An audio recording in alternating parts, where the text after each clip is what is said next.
What's up, y'all? It's that Sports Kid here with my 2023 Kansas State Wildcats season predictions. They're reigning Big 12 champions and looking to keep it that way. Let's get into this. We're going to start with the schedule here. The schedule difficulty for the Wildcats is a B.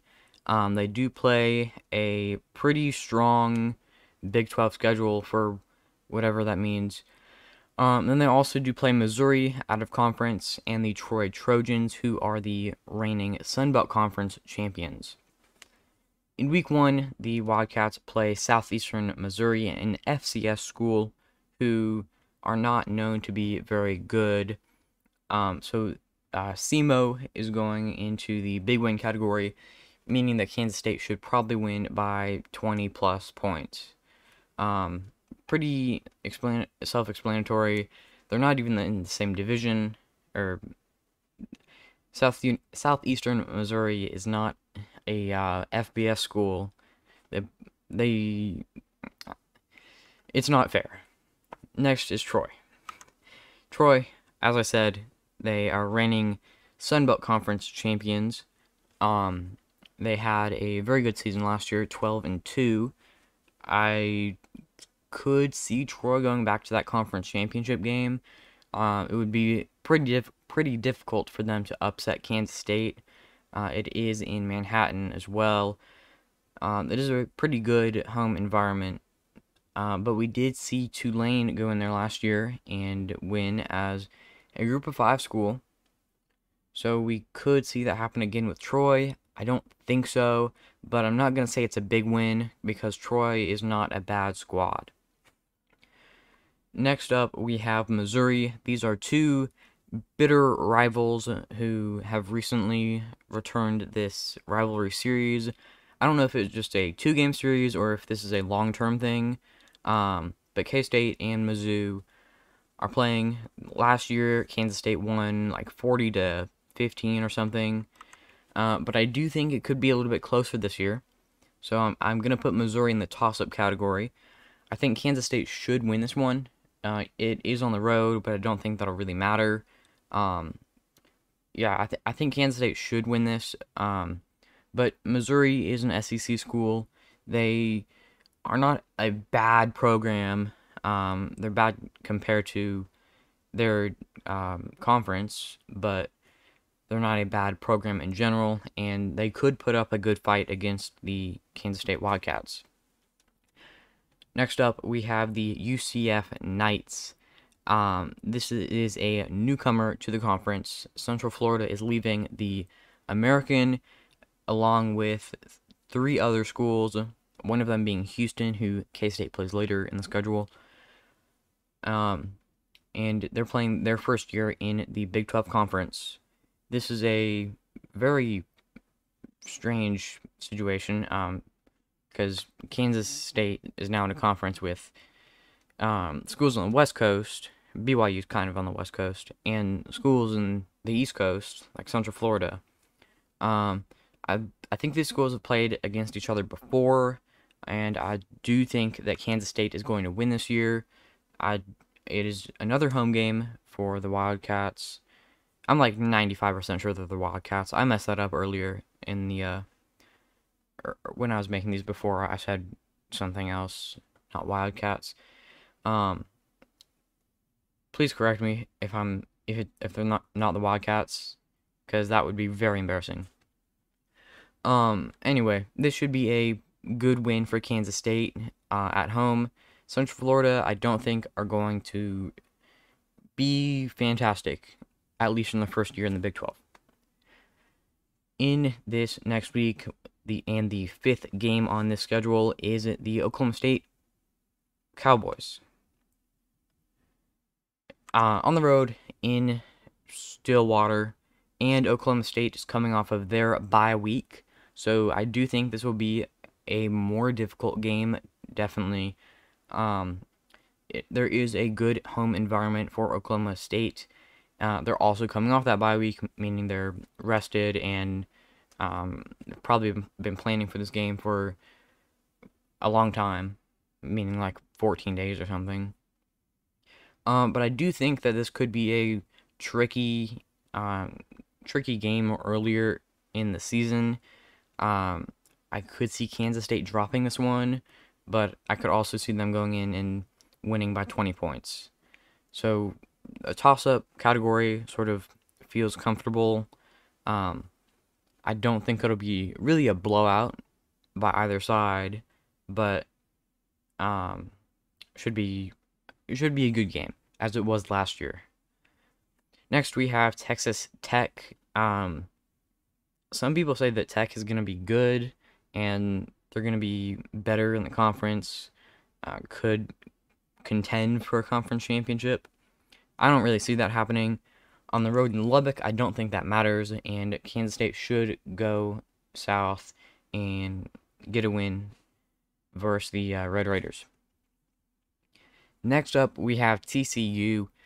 These two teams played in the Big 12 championship game last year, where Kansas State pulled off the incredible upset of TCU, ending their perfect season.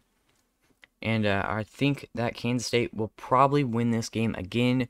TCU is losing a lot of talent to graduation and probably the portal, transfer portal. Haven't looked at that yet. But there are not too many players returning on that TCU roster. So, not a lot of, not talent, there's probably talent. Not a lot of experience for the Horned Frogs, and I think Kansas State could take advantage of that. K-State is gonna have a pretty good offense, and they should win this game at home. If they're gonna win it, it's gonna be at home, but they should win this game, and it's at home. Next, we have the Houston Cougars, one of the 4 Big 12 newcomers this year. This is fun fact. This is the first time Kansas State and Houston have ever played. Interesting, I guess. And I'm gonna put Houston in that same category as TCU, not because I see them as equal schools, but I think Kansas State is going to win that game. Houston, again, another new team to the conference, and they are also not returning a lot of players. They're not gonna have a fantastic season, I'm sad to say, as a Cougar fan. Go Cougs. This will be a tough game for Houston to win, and I think Kansas State could win probably by 20 plus points, but I think Houston might keep it a little closer. I'm not going to put them in the same category as Southeastern Missouri, but I really think Kansas State's going to win that one. Next up, we have probably the most difficult game on the whole schedule. We have Texas. Sad to say, screw Texas, but this will probably be a close loss. On the road, DKR, Kansas State, hopefully, fingers crossed, goes in there and wins that. It's either Texas or OU. It's always Texas or OU who's favored to win the conference this year. Kansas State trying to hold on to their reigning conference championship. It'll be difficult.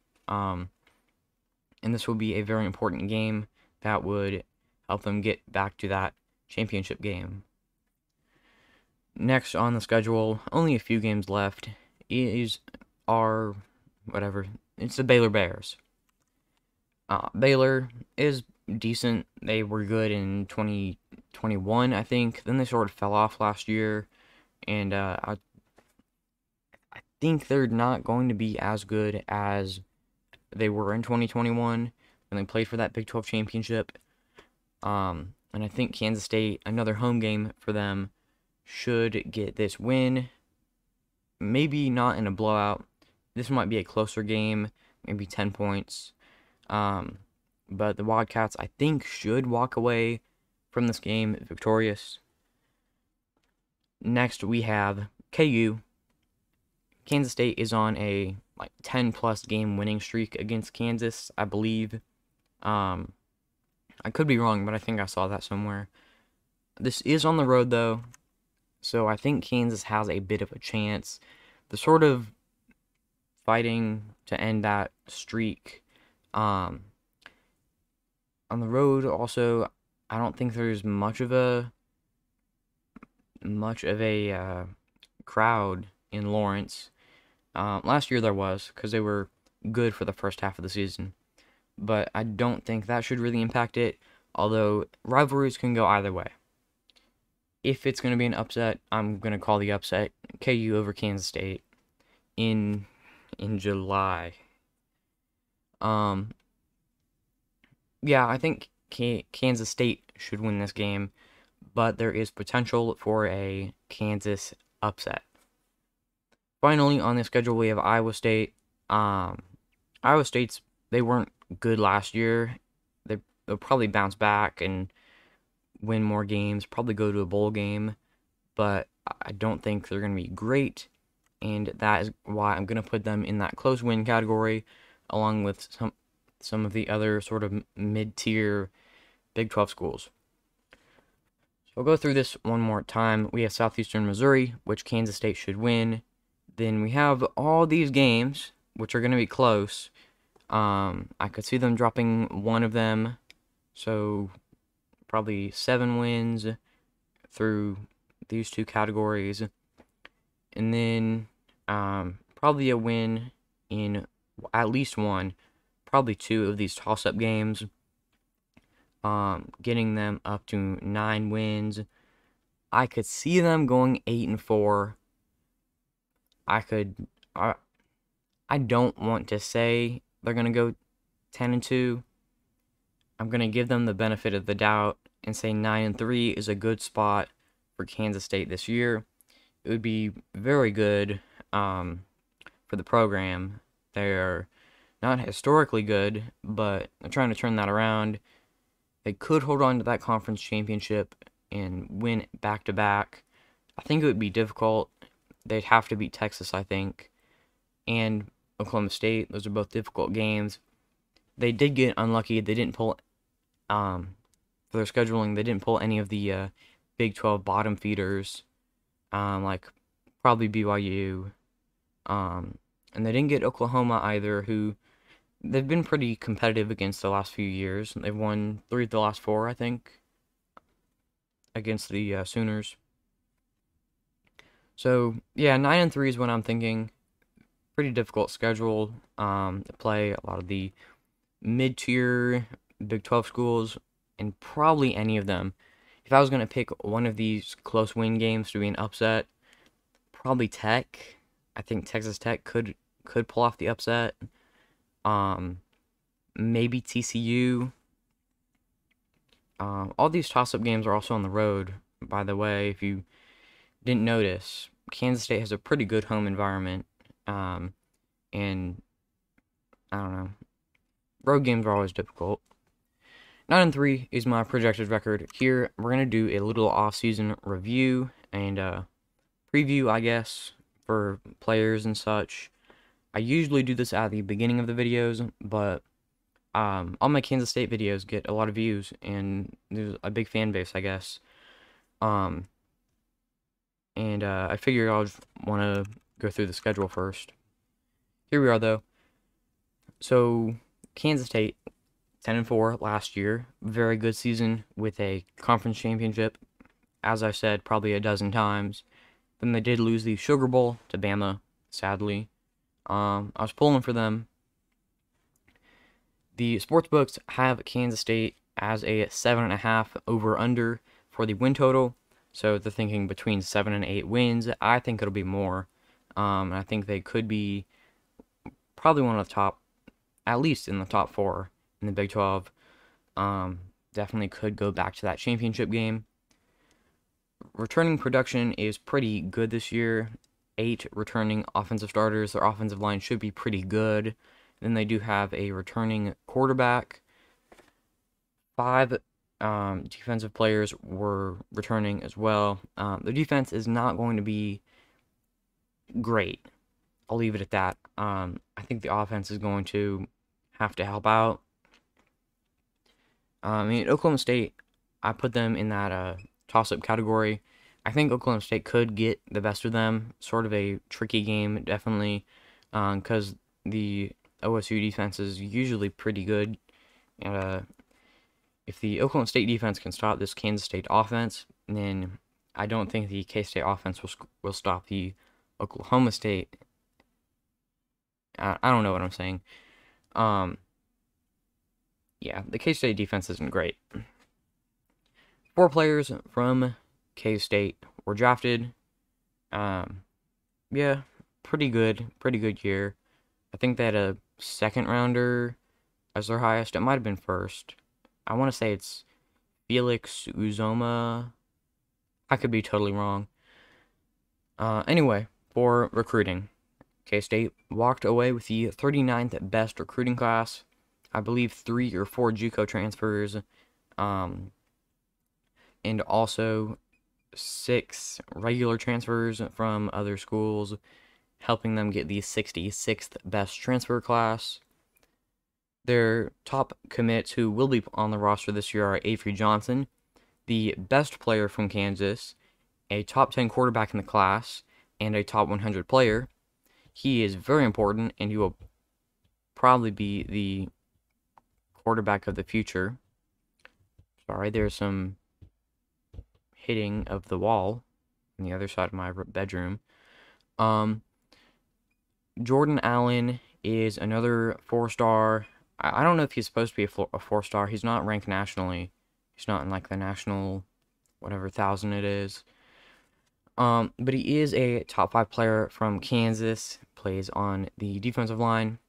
And then Trey Spivey is a 3-star wide receiver who is a top 10 player from Kansas. He is one of the 24 3-stars. He is one of the 24 3-stars and one of the 6 wide receivers to commit in this class. Yeah, transfer class was pretty good, actually. Not a lot of kids, but they do have 2 starters. Treshaun Ward will be the starting running back. He's coming in from Florida State.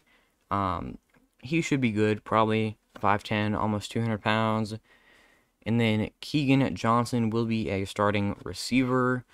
He is transferring in from Iowa. Good for him. He's not going to get any passes at Iowa. Then there are also 4 3-stars.